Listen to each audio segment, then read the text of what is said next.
والدین سے پیار لینا، اپنی اولاد کو پیار دینا، اپنے عزیز و اقارب کے ساتھ پرمسرت گفتگو کرنا، لڑائی جھگڑے سے اجتناب کرنا، جنگ و جدل اور بد امنی سے نجات حاصل کرنا، اجتماعیت کو برقرار رکھنا، یہ وہ مقرر شدہ دن ہے۔ اسی لیے اس دن کے بارے میں یہ بات واضح کر دی کہ اس دن میں اختلافات اور جھگڑے کی کوئی نوعیت نہیں ہونی چاہیے۔ اس دن میں اگر عید الفطر کے چاند کے حوالے سے حکومت جو اعلان کر دے، اجتماعیت جس بات کا فیصلہ کر لے، ہر آدمی کو اس اجتماعیت کو برقرار رکھنا ہے۔ وہاں فتنہ اور فساد پیدا کرنا، وہاں طرح طرح کے نئے اپنے اپنے فتوے جاری کرنا، یہ سب غلط ہے۔ تمام فقہ کی کتابوں میں لکھا ہوا ہے کہ ہر ریاست اس کام کے لیے ایک اتھارٹی بنائے، اور اس اتھارٹی کی ذمہ داری یہ ہے کہ پوری دیانتداری اس کے ساتھ تمام شہادتیں اکٹھی کر کے ایک ریاستی فیصلہ کرے، ایک اجتماعی فیصلہ کرے، اور اس ریاست کے تمام لوگوں کے لیے لازمی ہے کہ جب وہ فیصلہ ہو جائے تو بلا وجہ کے شکوک و شبہات پیدا کرنا، اعتراضات کی بھرمار کرنا، اس کی اجازت نہیں ہے۔ اور پھر انفرادی طور پر روزہ رکھنے کا اعلان کرنا یا روزہ چھوڑنے کا اعلان کرنا، یہ اجتماعیت کو توڑنے کا عمل ہے۔ رمضان المبارک کے روزے بھی اجتماعی ہیں، اور عید الفطر بھی، آزادی اور مسرت کا دن بھی اجتماعی ہے۔ اس اجتماعیت کو برقرار رکھنا پہلی شرط ہے، اور یہ بات لازمی اور ضروری اچھی طرح سمجھ لینی چاہیے کہ ضروری نہیں ہے کہ کسی بھی مہینے کے دن 30 ہی ہوں، 29 بھی ہو سکتے ہیں۔ خود نبی اکرم صلی اللہ علیہ وسلم، جنہوں نے اپنی ازواج مطہرات سے ایک دفعہ کسی ناراضگی کی وجہ سے ایلا کیا تھا ایک مہینے کا کہ میں ایک مہینے تمہارے گھروں میں نہیں آؤں گا، اور ایک بالا خانے میں آپ صلی اللہ علیہ وسلم نے ایک مہینہ گزار دیا۔ لکڑی کا ایک بالا خانہ بنایا ہوا تھا، بلکہ ایک نبی اکرم صلی اللہ علیہ وسلم کا بیت المال تھا، خزانے کا مخزن تھا۔ اس خزانے میں کیا تھا؟ آپ صلی اللہ علیہ وسلم کی تلواریں، آپ کا زرہ، آپ کے کچھ چمڑے کی استعمال کی چیزیں، اور اگر کوئی بیت المال کے اندر اجتماعیت کے لیے مال آ جاتا اور کسی ضرورت کے لیے رکھنا پڑتا، جہاد و قتال وغیرہ کے لیے، تو وہ پیسے اور خزانہ وہاں رکھا جاتا تھا۔ اس کو خزانہ رسول صلی اللہ علیہ وسلم کہا جاتا تھا۔ لکڑی کے تختوں سے ایک چبارہ بنایا ہوا تھا، اور اس کے اوپر ایک کیبن بنا ہوا تھا، تو وہاں نبی اکرم صلی اللہ علیہ وسلم نے ایک مہینہ گزارا۔ یہ جہاں آج کل مسجد نبوی میں کبری ہے، جہاں مؤذن کھڑا ہو کر تکبیر کہتا ہے، اور تکبیرات انتقال بھی اور اقامت بھی، تو یہ وہ مقام ہے جہاں وہ بنا ہوا تھا حضور صلی اللہ علیہ وسلم کا وہ خزانہ، جس میں نبی اکرم صلی اللہ علیہ وسلم نے ایک مہینہ گزار دیا۔ 29 تاریخ کو آپ صلی اللہ علیہ وسلم پر وہ آیات نازل ہوئیں جن میں ازواج مطہرات سے کہا گیا تھا کہ ادھر آؤ یا فارغ ہو جاؤ۔ تفصیل قرآن حکیم میں سورۃ الاحزاب میں ہے۔ آپ صلی اللہ علیہ وسلم 29 تاریخ مکمل کرنے کے بعد شام کو حضرت عائشہ صدیقہ کے پاس سب سے پہلے پہنچے ہیں، ان سے پوچھنے کے لیے میرے ساتھ رہنا ہے یا الگ ہونا ہے۔ تو حضرت عائشہ نے دیکھتے ہی کہا کہ یا رسول اللہ، آپ نے تو قسم اٹھائی تھی ایک مہینے کی،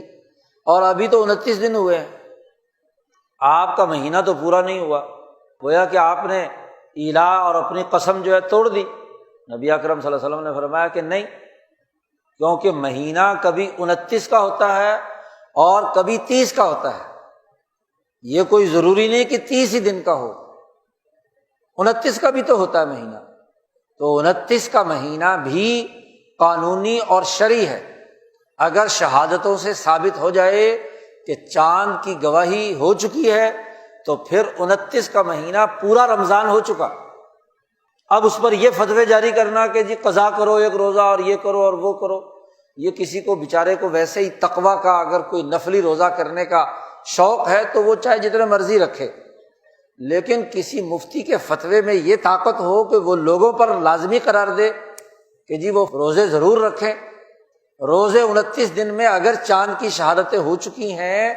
اور ریاست نے اعلان کر دیا ہے تو رمضان مکمل ہو گیا، فریضہ ادا ہو گیا، اب کوئی فریضہ ذمہ باقی نہیں رہا جس کی قضا کرنے کی ضرورت پیش آئے۔ بدقسمتی سے غلامی کے زمانے سے جب سے ہمارا نظام ختم ہوا ہے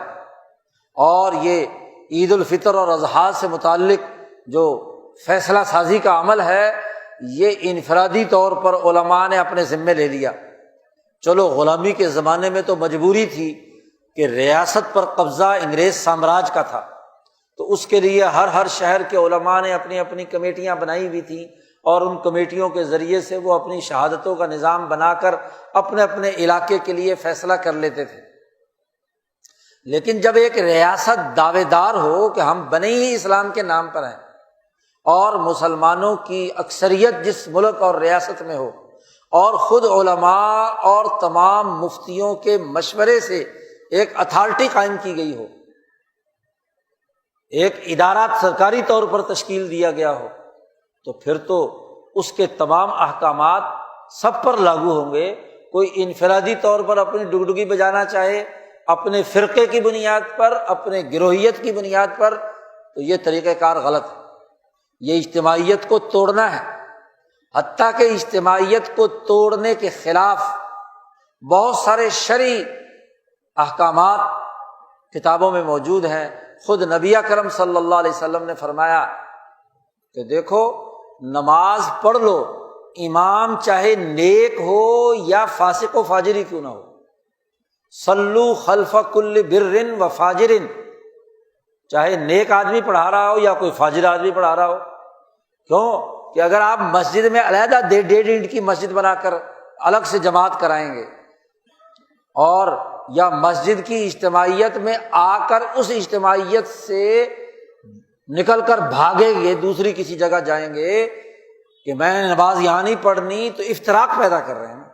اور یاد رکھو افتراق بین المسلمین پیدا کرنا یہ بڑا جرم ہے۔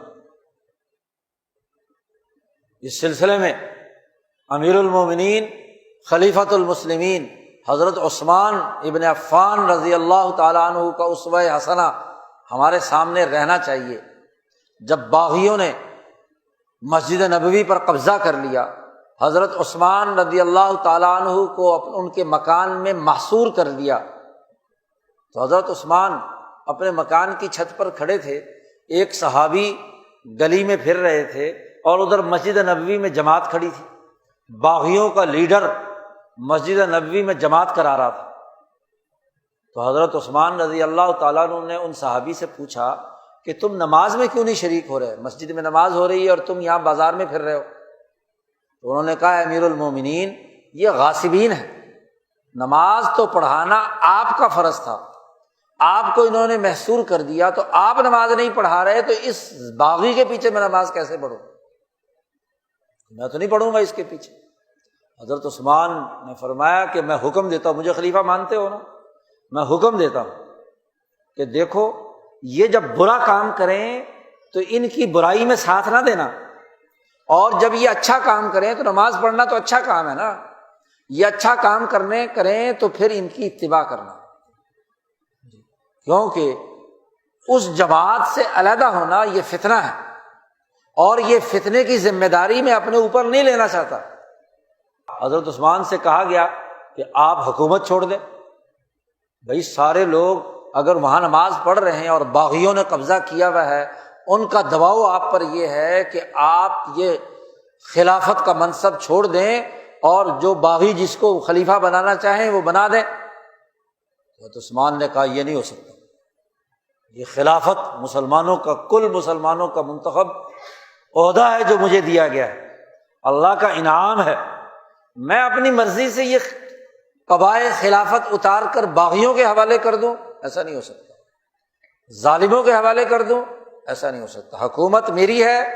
اور جب تک میں زندہ ہوں میں اپنی خلافت کسی کے حوالے نہیں کروں۔ حکومت اور اتھارٹی قائم ہو چکی ہے، اور جو اس کے مقابلے میں دوسری خلافت کا اعلان کرتا ہے تو اس پر وہ حدیث لاگو ہوتی ہے جس میں نبی اکرم صلی اللہ علیہ وسلم نے ارشاد فرمایا کہ جب خلافت قائم ہو چکی ہو، ایک خلیفہ کے ہاتھ پر بیعت ہو چکی ہو، حکومت کی اتھارٹی قائم ہو چکی ہو، اس کے مقابلے میں کوئی اور حکومت کا دعویٰ کرے اس کی گردن اتار دو، خواہ وہ کتنا ہی نیک اور کتنا ہی پارسا کیوں نہ ہو، کیونکہ حکومت کی اتھارٹی کا برقرار رہنا لازمی اور ضروری ہے، اور کسی ظلم کی حکومت کو اتارنے کے لیے بھی اس وقت تک جدوجہد نہیں کی جا سکتی جب تک کہ قوی امید نہ ہو، عوام کی بھاری اکثریت انقلاب کے لیے آپ کے ساتھ نہ ہو، اس وقت تک جاری حکومت کے خلاف بغاوت دراصل انتشار پیدا کرنا ہے، قتل عام کا ذریعہ بنانا ہے، بد امنی پیدا کرنا ہے، انسانیت کے اندر انتشار پیدا کرنا ہے، بغیر تیاری کے کسی تبدیلی اور انقلاب کے نعرے لگانا اور لوگوں کو اکسا کر حملہ آور بنانا، یہ سوائے انسانیت کو تباہ و برباد کرنے کے اور کچھ نہیں ہے۔ نبی اکرم صلی اللہ علیہ وسلم نے اس قدر احتیاط برتی کہ باوجود طاقت اور قوت اور نصرت کا وعدہ اللہ کی طرف سے ہے، لیکن مکے کے حکمرانوں پر اچانک پہنچ کر ان کی گردن دبوچ دی تاکہ لڑائی نہ ہو اور قتل غارت گری زیادہ نہ ہو۔ ابو سفیان انجانے میں گرفتار ہو کر، وہ تو صرف دیکھنے آئے تھے باہر، گرفتار ہو کر حضور صلی اللہ علیہ وسلم کے قبضے میں آ گئے، تو قتل و غارت گری سے بچایا انسانیت کو بچانا، اپنی نسلوں کو قتل و غارت گری اور افتراق و انتشار سے بچانا، یہ لیڈرشپ کا پہلا کمال ہے۔ انسانیت ہوگی تو سسٹم ہوگا، ریاست ہوگی تو طاقت اور اجتماعیت اور ڈسپلن قائم ہوگا۔ ریاست ٹوٹ جائے اور انسانیت تباہ و برباد ہو جائے اور انسانوں کی سروں پر مینار بنا کر حکومت کرنا، وہ حکومت ہے، اس سے بڑی سفاکیت اور کوئی نہیں ہوتی۔ اس لیے یہ جو شریعت کے بنیادی قاعدے اور ضابطے اجتماعیت کے ہیں، اس کا لحاظ رکھنا ضروری ہے، اس کی اجتماعیت کو برقرار رکھنا ضروری ہے، ڈسپلن کو